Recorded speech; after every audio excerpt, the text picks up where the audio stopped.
Good morning दोस्तों, Magadh IAS में आपका स्वागत है। जैसा कि आप जान रहे हैं, यूपीएससी बीपीएससी के लिए इतिहास के प्रश्नों को कैसे लिखा जाता है, इस बात पर हम चर्चा कर रहे हैं। उसी बात को हम आगे बढ़ाते हुए आज हम देखेंगे कि इतिहास विषय में अगर राजनीति पर प्रश्न आ जाए तो उसे हम कैसे लिखेंगे।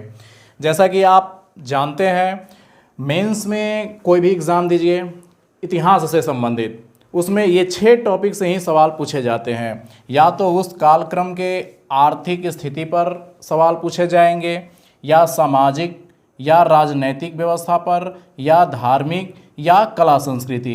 इन्हीं 5-6 टॉपिक पर सवाल हमेशा पूछे जाते हैं।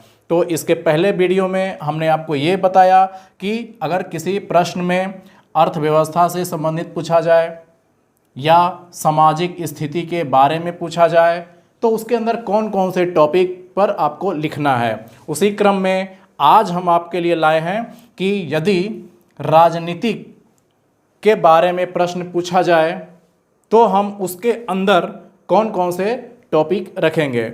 इसके बाद हम देखेंगे कि धार्मिक और सांस्कृतिक, इस पर अगर सवाल आए तो उसके अंदर हम कौन कौन से वो पॉइंट रखेंगे जिससे आयोग हमसे चाहता है। जैसे एग्जाम्पल के तौर पर हम एक प्रश्न लेते हैं। प्रश्न ये है कि गुप्तकालीन राजनीतिक व्यवस्था की मुख्य विशेषताओं का वर्णन कीजिए। इसमें देखिए क्या पूछा जा रहा है आपसे, ये पूछा जा रहा है राजनीतिक व्यवस्था, इससे सवाल पूछा जा रहा है। तो ये तो गुप्तकालीन राजनीतिक व्यवस्था पूछा जा रहा है। हो सकता है आपसे मौर्यकालीन राजनीतिक व्यवस्था भी पूछा जा सकता है, मौर्योत्तर कालीन राजनीतिक व्यवस्था भी पूछा जा सकता है, दिल्ली सल्तनत की राजनीतिक व्यवस्था भी पूछा जाता है, या अकबर कालीन राजनीतिक व्यवस्था के बारे में पूछा जा सकता है। तो किसी भी काल के बारे में आपसे पूछा जा सकता है और उन सब के लिए एक ही कॉन्सेप्ट है कि इस राजनीतिक व्यवस्था में कौन कौन से पॉइंट को लिखना है। तो वो कौन कौन से पॉइंट है हमने आपके सामने लिखा है। तो देखते हैं, अगर आपके प्रश्न में राजनीतिक व्यवस्था से संबंधित किसी भी युग की, किसी भी कालखंड की, किसी भी शासक के बारे में आ जाए तो इन्हीं 5-6 पॉइंट को आपको लिखना है। देखिए कौन कौन से लिखना है। राजनीतिक व्यवस्था, राजनीतिक व्यवस्था के अंदर कौन कौन से पॉइंट आपको लिखने हैं।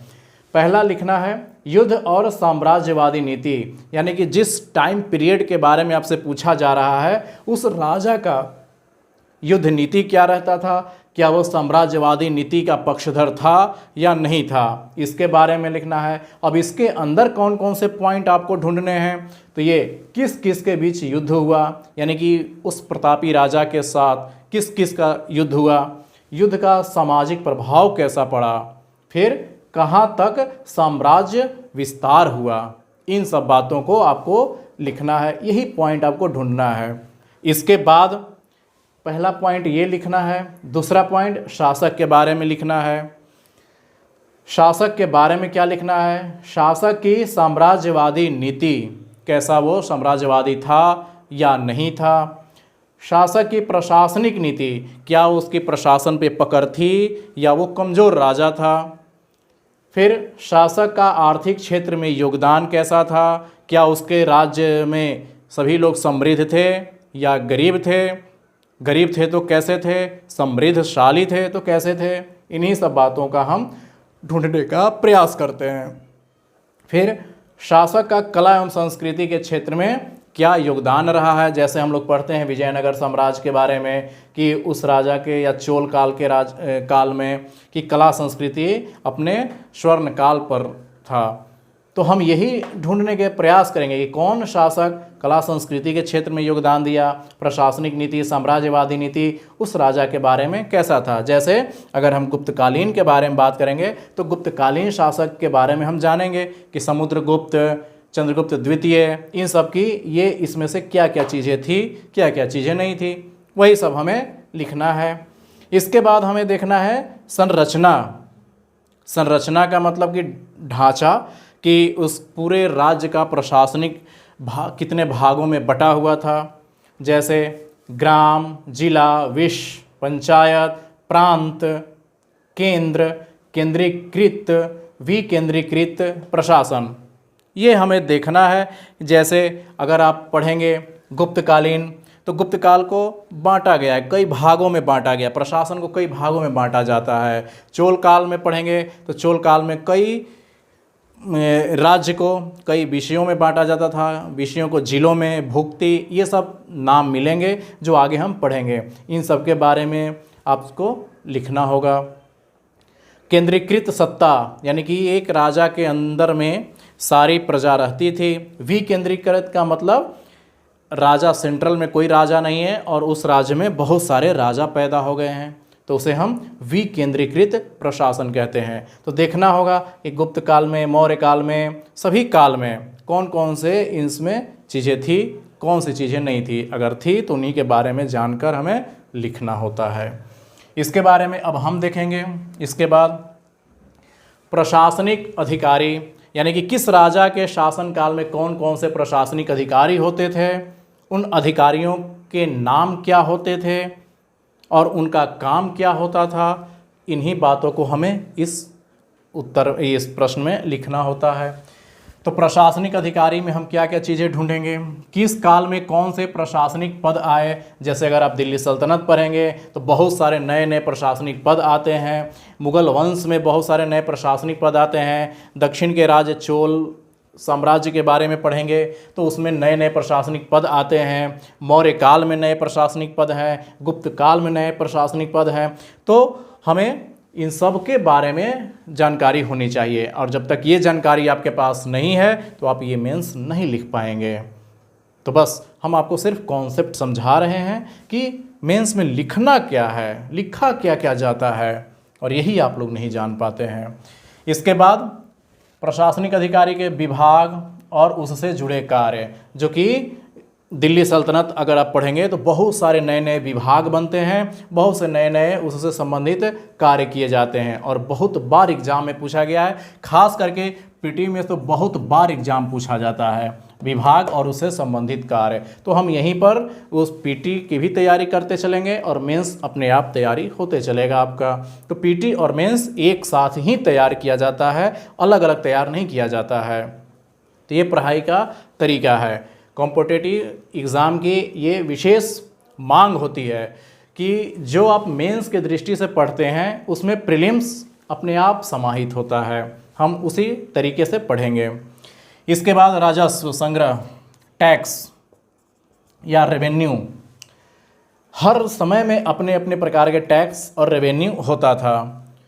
जैसे आप मौर्य काल में पढ़ेंगे तो आपको टैक्स का विवरण मिलेगा, गुप्त काल में पढ़ेंगे तो अलग विवरण मिलेगा, दिल्ली सल्तनत में पढ़ेंगे तो अलग प्रकार के टैक्स की व्यवस्था मिलेगी, चोल काल में पढ़ेंगे तो अलग व्यवस्था मिलेगी, और जब हम राजनीतिक व्यवस्था के बारे में लिखेंगे तो राजस्व के बारे में भी हमें लिखना होगा।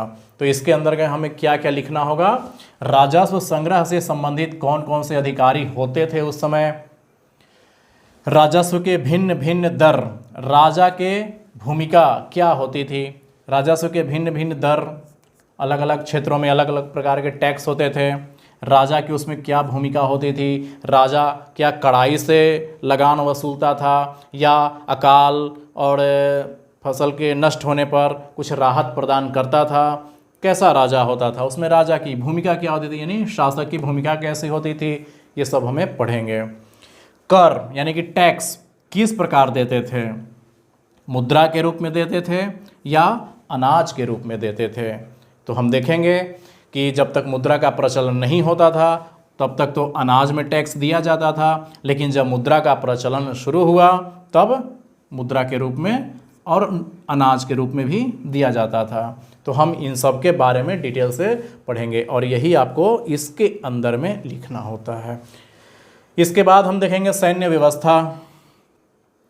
सैन्य व्यवस्था किसी भी शासक या किसी भी राजा के लिए सबसे ज़रूरी होता है। जिस राजा के पास सैन्य व्यवस्था मजबूत होगी उसी का राज्य सबसे ज़्यादा दिनों तक टिकी रह सकती है। तो हम देखेंगे सैन्य व्यवस्था। तो सैन्य व्यवस्था के अंदर में हम क्या क्या ढूंढेंगे, सेना का प्रमुख कौन था, कभी कभी राजा ही प्रमुख होता था, कभी राजा दूसरे को सेनापति बना देता था। तो ऐसा भी इतिहास में देखा गया है कि वो सेनापति खुद राजा को मार डालता था और खुद सिंहासन प्राप्त कर लेता था। जैसा कि हम देखेंगे बाद में, मौर्य काल का अंतिम राजा को उसी के सेनापति ने उसको मार डाला था और खुद ही एक नए राजवंश की स्थापना किया था। आगे हम देखेंगे सेनापति कौन होता था। तो कभी राजा होता था, राजा के सगे संबंधी होते थे, या कोई बाहरी विशेष व्यक्ति भी होता था। सेना में कौन कौन शामिल हो सकते थे, जैसे कि हमारे समाज में चारों वर्ण व्यवस्था जो बनी थी, क्या चारों वर्ण के लोग सेना में शामिल हो सकते थे? नहीं हो सकते थे। ब्राह्मण सेना में शामिल नहीं होते थे, क्षत्रिय होते थे, कभी कभी वैश्य को भी लिया जाता था और किसी किसी काल में शूद्रों से भी सेना का काम लिया जाता था। तो ये सब हम देखेंगे। इसके बाद सैन्य व्यवस्था कैसी होती थी भाई? सैन्य व्यवस्था कैसी होती थी? पैदल, किस राजा के शासनकाल में पैदल की सेना की संख्या ज़्यादा थी, या घुड़सवार की ज़्यादा संख्या थी, या रथ, या नौसेना? नौसेना मेनली साउथ के जो राज थे, चोल, चेर, पांड्य, उन लोगों की सेना, पहली बार नौसेना उन लोगों की बनती है। तो गुप्त काल के बारे में पूछा गया है, तो गुप्त काल के राजनीति के बारे में पूछा गया, तो इन सब चीज़ के बारे में हमें मेंशन करना होगा। सैनिकों का वेतन कैसे दिया जाता था? नगद दिया जाता था या जागीर दिया जाता था? हम इस पर बाद में बहुत विस्तार से चर्चा करेंगे। जागीर देने की जो व्यवस्था उत्पन्न हुई, इससे फिर नए नए जमींदार पैदा हुए, तो इससे समाज में बहुत बड़ा प्रभाव पड़ता है। तो जब हमें राजनीतिक व्यवस्था के बारे में, प्रश्न के बारे में लिखना होता है, तो हमें इन सब टॉपिक को इसमें मेंशन करना होता है। अगर आप ये मेंशन नहीं करते इन सब टॉपिक को, तो आप वास्तव में मेंस नहीं लिख रहे हैं। तो मेंस लिखने का ये सिंपल तरीका होता है। इन्हीं चीज़ों को आप जिस टॉपिक में पढ़ेंगे, उस टॉपिक में इन्हीं चीज़ों को आपको ढूंढना है, और हम ये सब चीज़ें आपको बताएंगे। इसके बाद और न्यायिक व्यवस्था, किसी भी राजा के आधार न्याय व्यवस्था पर ही टिकी होती है कि वो राजा कितना महान है, ये उसकी न्यायिक व्यवस्था से भी पता चलता है।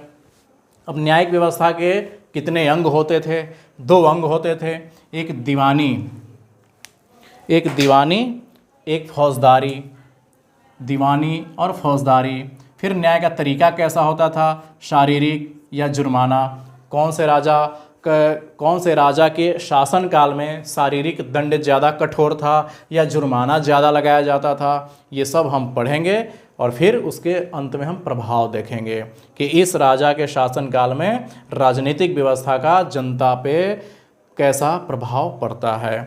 तो हम ये आपको बताने की कोशिश कर रहे हैं कि अगर राजनीतिक व्यवस्था से इन 6 टॉपिक में से कोई भी टॉपिक में से आपसे सवाल पूछा जा सकता है, और जब वो टॉपिक से सवाल पूछा जाएगा तो उसके अंदर में क्या क्या चीज़ें आपको लिखनी है, तो इन्हीं सब टॉपिक के बारे में लिखा जाता है। और जब आप इन टॉपिक को लिख देंगे तो आपको 100 में 100 मार्क्स मिल जाएंगे। यही सिंपल सा फंडा है एग्ज़ाम को क्लियर करने के लिए। तो फिर अब हम देखेंगे इसके बाद धार्मिक, कला, संस्कृति के बारे में, कि उस पर अगर सवाल पूछे जाएंगे तो फिर हम उसका उत्तर कैसे देंगे। अब हम देखते हैं कि धर्म और कला संस्कृति पर यदि प्रश्न पूछा जाए तो उसके अंदर कौन कौन से पॉइंट हमें लिखना है, अब हम उस पर चर्चा करते हैं। जैसा कि इसके पहले आप लोगों ने अभी देखा कि अर्थव्यवस्था से संबंधित सवाल पूछे जाएंगे, तो उसके अंदर कौन कौन से पॉइंट्स को हम रखेंगे, या सामाजिक स्थिति के बारे में पूछा जाए तो उसके अंदर कौन कौन से पॉइंट हम रखेंगे, और राजनीतिक व्यवस्था पर सवाल पूछे जाएं तो उसके अंदर कौन कौन से हम पॉइंट रखेंगे, ये हमने देखा। अब हम देखेंगे कि धर्म और संस्कृति से संबंधित सवाल पूछे जाएंगे तो उसके अंदर कौन कौन से पॉइंट हम रखेंगे। जैसे हम एक प्रश्न लिए हैं जो बीपीएससी में आया हुआ है।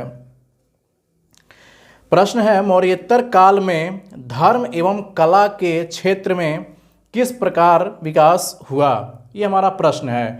अब इस प्रश्न में हमसे पूछा जा रहा है धर्म और कला के क्षेत्र में। हमें तो स्पष्ट मालूम हो रहा है कि हमसे धार्मिक स्थिति के बारे में पूछा जा रहा है और कला के क्षेत्र में पूछा जा रहा है, लेकिन हमें ये नहीं पता चलता है कि तो हम लिखेंगे अब क्या क्या पॉइंट। उन्हीं पॉइंट को आज हम आपके सामने लाए हैं। तो इससे संबंधित क्या क्या हम लिखेंगे, सबसे पहले हम इसमें स्वरूप बताएंगे धर्म का और कला के। सबसे पहले हम स्वरूप की चर्चा करेंगे कि उस युग में जिस कालखंड के बारे में सवाल पूछा जा रहा है, मौर्योत्तर काल में अगर पूछा जा रहा है तो मौर्योत्तर काल के स्वरूप हम बताएंगे। गुप्त काल के बारे में पूछा जा रहा है तो गुप्त काल के स्वरूप हम बताएंगे। मौर्य काल के बारे में पूछा जा रहा है तो मौर्य काल के इन स्वरूप को हम ढूंढेंगे और इन्हीं बातों को लिखा जाता है। तो इसमें स्वरूप में क्या क्या हम ढूंढेंगे, प्रमुख देवी देवता व उनका संबंध है। जब इतिहास में आप पढ़ेंगे तो हर कालखंड में अपना एक अलग देवी देवता होता था, हर धर्म से संबंधित अपना अलग अलग देवी देवता और उनसे अलग अलग प्रकार के संबंध होते थे। तो ये हमें ढूंढना है। इसके बाद उपासना किस लिए किया जाता था, हर कालखंड में उपासना के स्वरूप बदलते गए हैं। जैसे कभी भौतिक सुख के लिए उपासना किए जाते थे, कभी मोक्ष प्राप्ति के लिए किए जाते थे, कभी इहलोक यानी कि जिस लोक में हम अभी रह रहे हैं उसके लिए, या परलोक के लिए जब हम उस लोक में जाएंगे उसके लिए। तो उपासना किसके लिए किया जाता था, हम ये ढूंढेंगे कि मौर्योत्तर काल में उपासना किसके लिए किया जाता था। इसके बाद फिर हम देखेंगे किस चीज़ में विश्वास रखते थे, किस चीज़ में विश्वास रखते थे, कर्म कांड में, पशु बलि में, यज्ञ में या दान पुण्य करने में वो अपनी भूमिका निभाते थे। तो जब हम पढ़ेंगे तो आप देखेंगे कि वैदिक काल में कर्म कांड, पशु बलि, यज्ञ की प्रधानता होती है। बाद में धीरे धीरे इन सब का महत्व थोड़ा थोड़ा कम होते जाता है। तो हम इन सब चीज़ को तुलना भी करते चलेंगे। इसके बाद किसको पूजते थे, पशु पक्षी या प्रकृति की पूजा करते थे। तो जैसा कि आप पढ़ेंगे सिंधु घाटी सभ्यता में प्रकृति की पूजा होती थी। बाद के काल में वैदिक काल में कर्म कांड में बढ़ोतरी हो गई, देवी देवता की पूजा होने लगी। तो ये हमारा स्वरूप है। इसके बाद धार्मिक कर्म कांड करवाने की जिम्मेदारी किसकी थी, पुरोहित की थी। और आगे चल करके जो भी नए नए धर्म बनते हैं ये पुरोहित के खिलाफ बनते थे, क्योंकि इन लोगों ने समाज में इतना कर्म कांड फैला दिया था कि मनुष्य बहुत परेशान रहने लगा था। तो पहला हमारा पॉइंट होगा इस धर्म और कला के क्षेत्र में स्वरूप को ढूंढना। स्वरूप पहले हम ढूंढेंगे, फिर इसके बाद हम मूर्ति पूजा पॉइंट लिखेंगे। मूर्ति पूजा के बारे में हम फिर लिखेंगे। कैसे लिखेंगे, उसके अंदर क्या क्या लिखेंगे भाई, तो इसके अंदर हम लिखेंगे किसकी पूजा करते थे, यानी कि मौर्योत्तर काल में किस देवी देवता की पूजा होती थी, मौर्य काल में किस देवी देवता की पूजा होती थी। यानी कि हर कालखंड में पूजा पद्धति अलग रहती है। जैसे शिव की करते थे, विष्णु की या सूर्य की। तो इसके बाद किस रूप में पूजा करते थे, पूजा की कई अलग अलग पद्धतियाँ होती थी, ये सब हम पढ़ेंगे। फिर किस तरह की मूर्ति बनती थी, धातु की बनती थी या पत्थर की बनती थी, ये सब हमें पढ़ना है। तो ये मूर्ति पूजा, इसके अंदर में हमें इन सब बातों को लिखना है। इसके बाद मूर्ति बनाने की कौन कौन सी शैली विकसित हुई, तो आगे चलकर हम पढ़ेंगे गांधार कला, मथुरा कला, अमरावती कला का विकास हुआ और इन सब का अलग अलग पहचानने का तरीका है। तो हम आगे चल कर के ये बताएंगे। तो मौर्योत्तर काल में धर्म और कला के क्षेत्र में जो पूछा जा रहा है हमें यही स्वरूप बताना है, मूर्ति पूजा बताना है। फिर इसके बाद हमें मंदिर के बारे में बताना है। तो मंदिर के बारे में हम क्या क्या बताएंगे, किस शैली में बना है।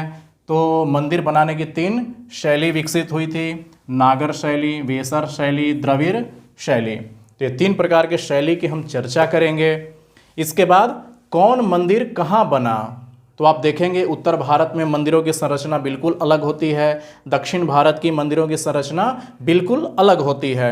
तो हम इन्हीं सबको देखेंगे। पढ़ते समय हम बहुत डिटेल से इनके एक एक चीज़ को देखते हुए चलेंगे, ताकि प्रीलिम्स और मेंस हमारा दोनों साथ ही कंप्लीट होता हुआ चलेगा। फिर मंदिर या कला संस्कृति में शासकों की क्या भूमिका होती थी, क्या भूमिका होती थी।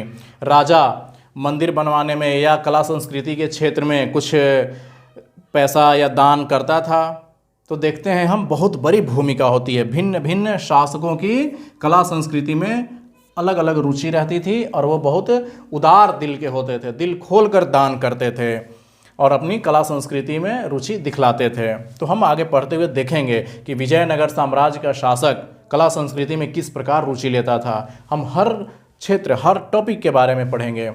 फिर इसके बाद पढ़ना है मंदिर से जुड़ी मूर्ति। किस मंदिर में कौन कौन सी मूर्ति है, कौन कौन से मूर्ति जो बनी है वो किस धातु की बनी है, ये सारे के सारे हम पढ़ने वाले हैं। फिर मंदिर निर्माण में किए गए नए नए प्रयोग या भिन्न भिन्न शब्दावली उस मंदिर से जुड़े हुए रहते हैं, जो यूपीएससी कई बार पूछ चुका है। पिछले साल यूपीएससी ने ही विजयनगर मंदिर के से संबंधित प्रश्न एक पूछा था। तो हम देखेंगे, सारे चीज़ को हम देखेंगे और अंत में हम फिर देखेंगे इसका प्रभाव क्या पड़ा समाज पे, अर्थव्यवस्था पे, राजनीति पर इसका क्या प्रभाव पड़ा। ये चीज़ें हम अंत में देखेंगे और तब हमारा जाकर ये उत्तर पूरा हो जाएगा। तो आज हमने आपको बताया कि इतिहास के प्रश्नों के उत्तर लेखन विधि। इसके पहले वीडियो में हमने आपको बताया कि इतिहास को पढ़ा कैसे जाता है। आज हम आपको बताए हैं कि इतिहास के प्रश्नों को लिखा कैसे जाता है। और यकीन मानिए इससे सिंपल, इससे सरल और कोई रास्ता नहीं है आपको पढ़ने के लिए। बहुत ही ये सरल रास्ता है। एक बार अगर आप ये पढ़ेंगे तो आपको लगेगा कि वास्तव में असली इतिहास आज आप पढ़ रहे हैं। तो नाम के पीछे मत भागिए, क्वालिटी के पीछे भागिए। धन्यवाद दोस्तों।